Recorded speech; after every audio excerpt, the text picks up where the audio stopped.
speaker really needs no introduction. You all know him. He's a national hero, U.S. Senator, a pioneer in aviation and space travel. He became the first to orbit the Earth and the oldest person to fly in space. He is a strong advocate of education, lending his name and support to Ohio State's John Glenn School of Public Affairs.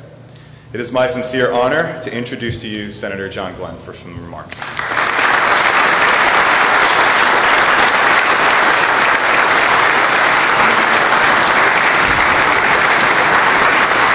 Thank you.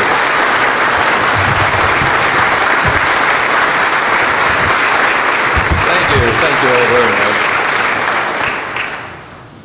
It's a real pleasure to be here today and participate in this program that will benefit Ohio State, benefit aviation, benefit science. And it's very appropriate that we do that right here in Ohio, because Ohio has probably the longest aviation heritage of any state in the Union. We go back to 1903 and the Wright brothers and that first flight. Just a few years ago in 1903, we had a commemoration of all of that, of course, and it was very, very interesting, because somebody went back and got all of the aerodynamic characteristics of the Wright brothers airplane, and they put it into a simulator. Now that was very interesting, because of course the Wright brothers didn't have a simulator for them when they were getting ready for that first flight.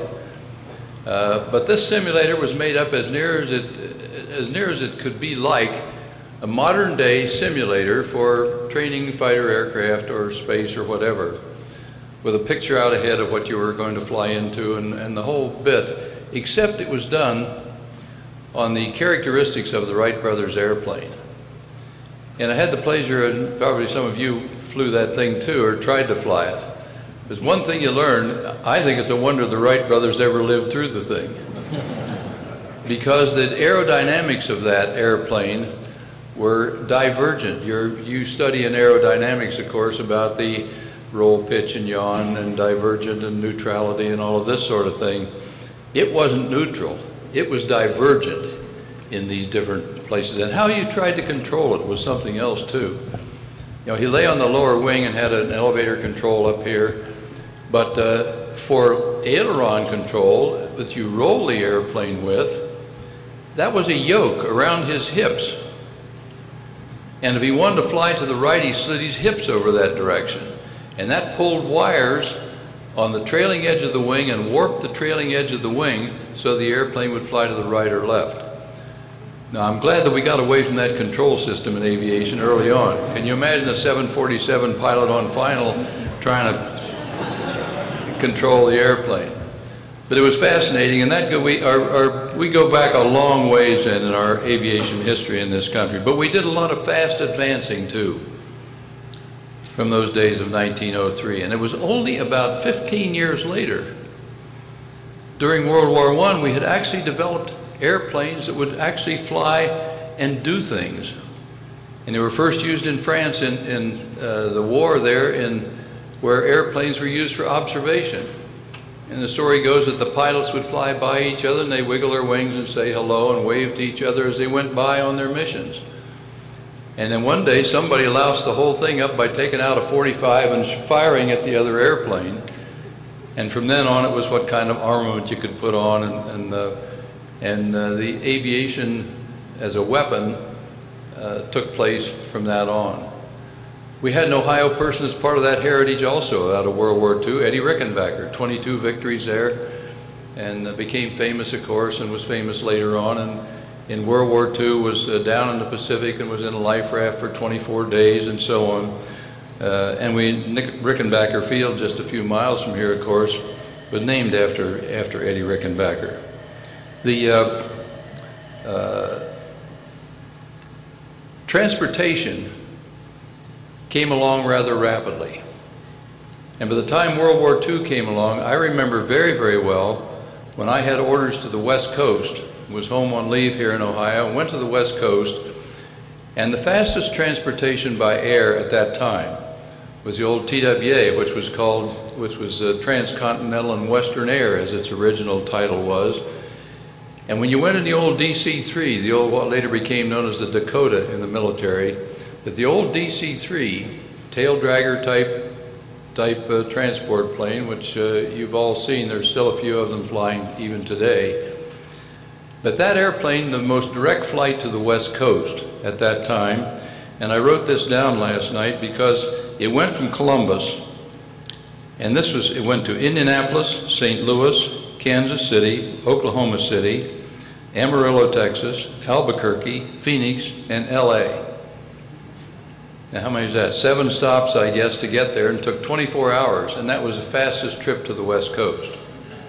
Later on in life, I was privileged at one time to make a cross-country speed run in the FAQ Crusader, the first supersonic crossing of the United States, and we did that trip in 3 hours and 23 minutes from LA to New York.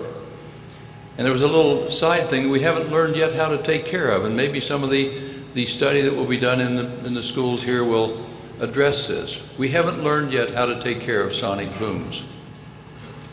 And there was a rather humorous little story that on that cross-country supersonic flight, it was the last in-flight refueling I did was just over Indianapolis. And from there into Floyd Bennett Field in New York, which was my destination, just happened to take me a little bit north of New Concord, where I grew up and where my mother and dad were still living at that time. And I had called Mother and told her that the night before about we possibly were going to be making this trip, and that I would come just north of New Concord and about the time that I'd be going by there. Well, came off the in-flight refueling at Indianapolis and went back to supersonic flight. Now, I was dragging a sonic boom at that time, and most of you have probably heard a sonic boom, with boom, boom, like that, and it was usually a double boom. And I was dragging that boom behind me and didn't know, of course, that the lapse rate that day was just perfect for sonic boom reaching the ground. When I went by New Concord, about a few miles north of New Concord, Mother had told some of her neighbors about this. And as I went by there, apparently this sonic boom reached the ground. And Mrs. Galogly, that lived down the street from Mother, came running down the street saying, "Oh, Mrs. Glenn, Johnny dropped a bomb, Johnny dropped a bomb." Now, maybe we'll be able to find out how to attenuate sonic booms. And that will make possible then. Maybe we'll see NetJets one of these days with supersonic planes taking people around over the major population areas of this country and indeed around the world. But you can't do now because you break windows and it does harm on the ground if you have that kind of a sonic boom perfect day. Anyway, things led up to World War II, and it's amazing that all of the advances that led up to all the air warfare of World War II occurred as rapidly as they did, and on into orbital flight. And I was privileged to participate in that in 1962.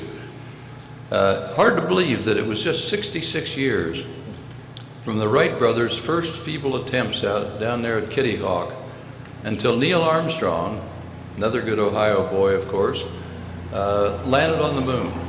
Just 66 years. What a rapid advancement that is. And during the major part of the space program, the greatest number of astronauts have been from Ohio. I don't think that's true today, but for a long time there were more astronauts from Ohio than from any other state. So this is a day of nostalgia, of looking back, but also a day of looking forward to hoping that this center can solve some of the many problems we still have in aviation. It's true, I started out, the first flight I ever had in an airplane, first as a passenger, was when I was about 8 or 9 years old. And we were driving by a field down near Cambridge one day, and my dad and somebody was taking people up in a Waco, just like that one right there. And my dad and I went up in that airplane, and I was hooked from there at that time on. And it was a short flight around Cambridge, 15 minutes or something like that, and back down again. We both sat in the front cockpit with one leather strap over both of us.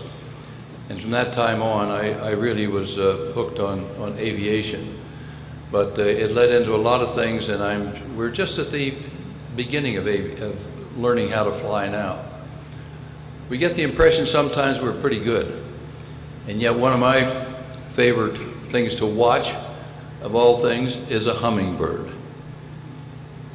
If you ever sat and watched a hummingbird, we haven't even begun to learn how to fly yet, and how to put together control systems that will do the kind of flight that nature has provided through all the centuries and thousands of years to something like the hummingbird. I also have always admired a pelican of all things. Now, you've seen pelicans, and they sit on the pilings at a harbor or something. But when they fly, ungainly though they may look, if you see a little wave coming in before it reaches the beach, a wave may be only a foot or so high. But as that wave moves, it moves that little bit of air up ahead of it. And a pelican will get down in that little ground effect, into that little rising air with those wings, and with a wingtip out here with feathers that are just literally an inch or two away from the water. And it can ride that little bit of air for maybe a half a mile along the beach without ever flapping its wings. So there's a lot about lift and drag and so on that we can learn by going back like the Wright brothers did and literally watching what happens to the birds and watching what happens in nature. I've always told Annie that I thought if maybe one of our world's religions is correct and we do come back reincarnated sometime, I hope that I can come back reincarnated as a cross between a pelican and a hummingbird.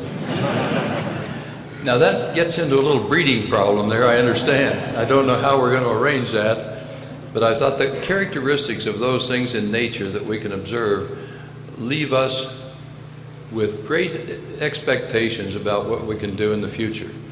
There's so many things like supersonic flight and more efficient flight and drag and so on that we need to know so much more about, and that's the reason I'm glad to see these studies that will be being done in the future here at Ohio State. So we certainly thank NetJets. They have a unique role to play in aviation. They are playing a unique role in aviation in providing services to business and private people that want to fly also. And so we're just very glad to be here today and participating in this event to mark their support for the great studies that we know are going to be done here in the future. Thank you very much.